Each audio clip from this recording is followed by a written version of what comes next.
أما بعد فأعوذ بالله من الشيطان الرجيم بسم الله الرحمن الرحيم أم كنتم شهداء إذ حضر يعقوب الموت إذ قال لبنيه ما تعبدون من بعدي قالوا نعبد إلهك وإله آبائك إبراهيم وإسماعيل وإسحاق إلها واحدا ونحن له مسلمون صدق اللہ العظیم۔ احباب دی وقار، آج ہم نے سورہ بقرہ کی آیت نمبر 133 پڑھنے کی سعادت حاصل کی ہے۔ اس آیت مقدسہ میں بھی حضرت سیدنا یعقوب علیہ السلام کی وصیت کا تذکرہ ہے کہ انہوں نے اپنی وفات کے موقع پر اپنے بیٹوں کو بلایا تھا، ان سے کیا سوال کیے تھے اور کیا وصیتیں کی تھیں۔ بالخصوص یہاں پہ ان کے سوال کا اور ان کے بیٹوں کے جواب کا تذکرہ ہے۔ اور دوسرا سب سے بڑی بات کہ اس آیت مقدسہ میں یہودیوں کے ایک نظریے کا رد ہے۔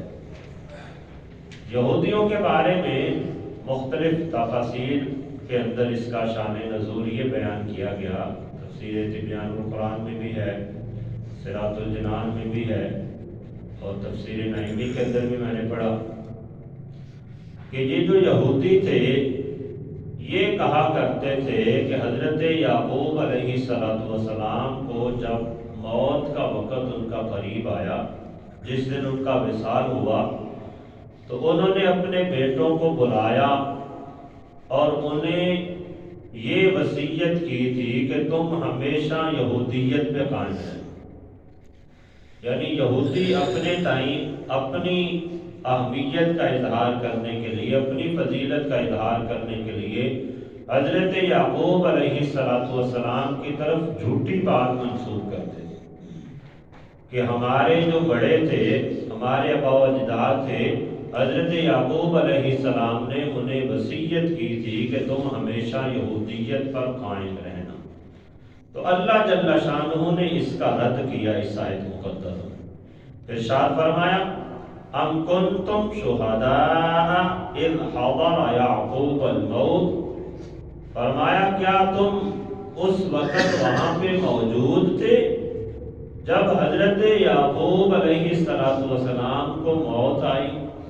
یعنی تم جو یہ کہتے ہو کہ حضرت یعقوب علیہ السلام نے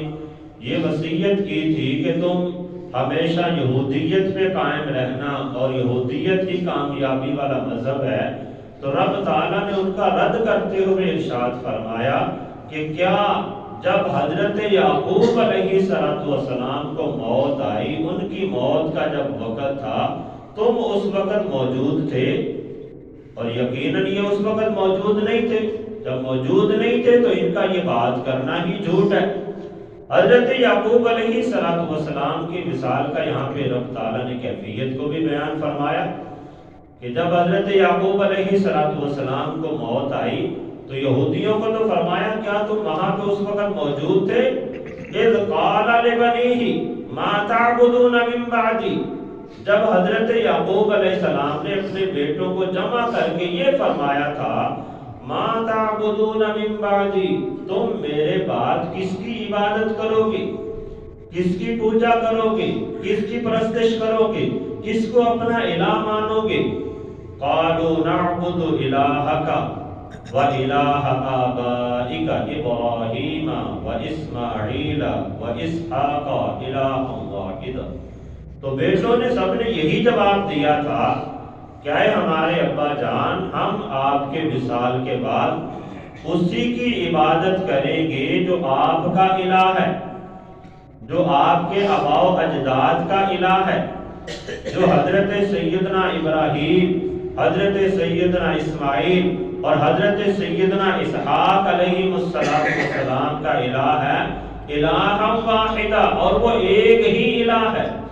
یعنی یہاں پہ یہ بھی تنبیہ فرما دی کہ ایسا نہیں کہ نعوذ باللہ من ذالک حضرت ابراہیم علیہ السلام کا الہ کوئی اور تھا، اسماعیل علیہ السلام کا کوئی اور تھا، اسحاق علیہ السلام کا کوئی اور تھا، بلکہ نہیں، فرمایا کہ اے ابا جان، جو آپ کا الہ ہے،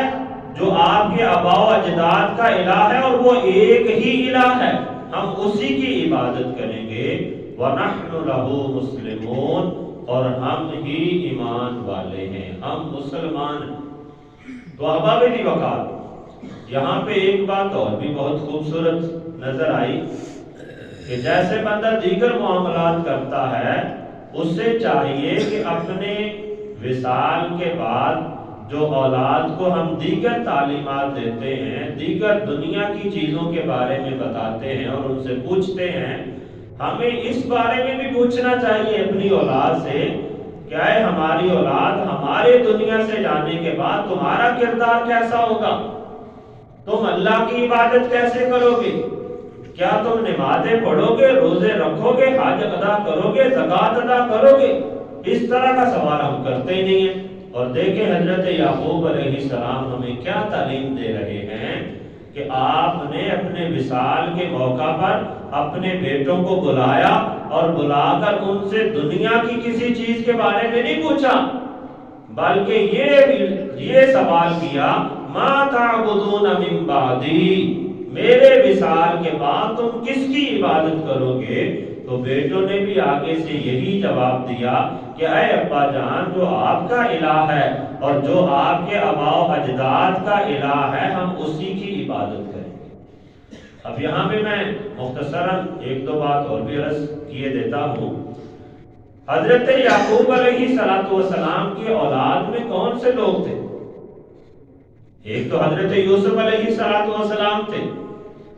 باقی حضرت یعقوب علیہ السلام کی اولاد میں آپ کے وہی بیٹے تھے جنہوں نے حضرت یوسف علیہ السلام کو کنویں کے اندر ڈالا تھا، لیکن کنویں کے اندر جب انہوں نے ڈالا، بعد میں انہوں نے اللہ تعالیٰ سے سچی توبہ کر لی تھی اور بعد میں وہ متقی و پرہیزگار ہو گئے تھے۔ مفسرین کرام نے اس بارے میں بیان کیا کہ اب اگر کوئی بھی بندہ حضرت یوسف علیہ السلام کے بھائیوں کے بارے میں کوئی نازیبا قسم کے کلمات کہے گا یا ان کے بارے میں غلط نظریات کہے گا، تو وہ بندہ فسق کرنے والا ہے، گناہ کے اندر مبتلا ہونے والا ہے۔ اس لیے کہ حضرت یعقوب علیہ السلام کے بیٹوں نے بعد میں اللہ کی بارگاہ میں سچی توبہ کر لی تھی، حضرت یوسف علیہ السلام سے، حضرت یعقوب علیہ السلام سے معافی مانگ لی تھی اور انہوں نے معاف کر دیا تھا۔ اس لیے بعض مفسرین کرام نے تو بیان کیا کہ آپ کے جو باقی بھائی تھے وہ انبیاء کے درجے میں فائز ہوئے، لیکن جمہور کا قول یہی ہے کہ آپ کے جو باقی بھائی تھے وہ بھی اللہ تعالیٰ کے برگزیدہ بندے تھے، اولیاء اللہ کی اور اللہ تعالیٰ کے دوستوں کی فہرست کے اندر ان کا شمار ہوتا ہے۔ تو ایک بات تو یہاں پہ یہ آ گئی کہ حضرت یعقوب علیہ السلام نے اپنے جن بیٹوں سے یہ پوچھا تھا، ما تعبدون من بعدی، تم میرے بعد کس کی عبادت کرو گے؟ تو انہوں نے کہا کہ ہم اللہ کی عبادت کریں گے۔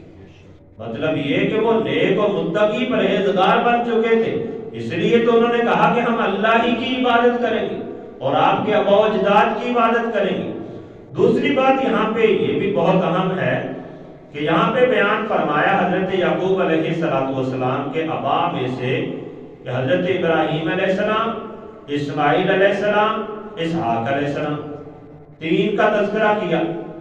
حضرت اسحاق علیہ السلام تو بلا شبہ حضرت یعقوب علیہ السلام کے والد گرامی ہیں، اور حضرت ابراہیم علیہ السلام حضرت اسحاق کے والد گرامی ہیں، یعنی حضرت یعقوب علیہ السلام کے دادا جان ہوئے۔ تو یہ تو آباء و اجداد کی لڑی میں سامنے نظر آتے ہیں، ہر کسی کو پتہ چلتا ہے، لیکن یہاں پہ حضرت اسماعیل علیہ السلام کا تذکرہ بھی ہے۔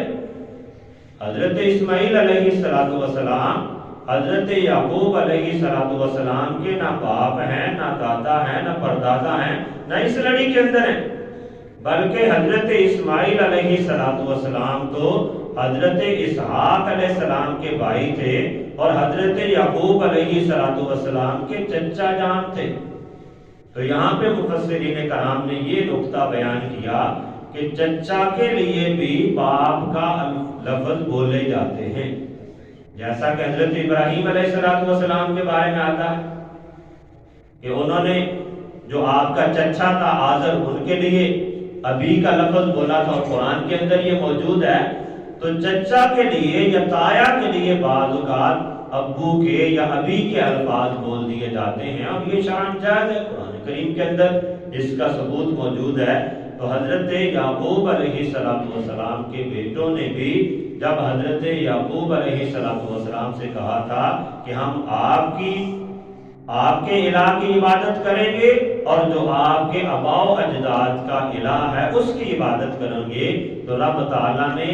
حضرت یعقوب علیہ السلام کے آباء و اجداد میں حضرت اسماعیل علیہ السلام کا تذکرہ کر کے اس بات کو بیان کر دیا کہ آباء و اجداد کے اندر چچا اور تایا ان کو بھی اگر شمار کیا جائے تو اس میں کسی قسم کا کوئی حرج نہیں ہے۔ تو حبابی وقار اللہ تعالیٰ کی بارگاہ میں دعا ہے کہ رب تعالیٰ ہم سب کو قرآن و سنت کا صحیح فہم عطا فرمائے، اور رب تعالیٰ ہم سب کو دارین کی سعادت دے۔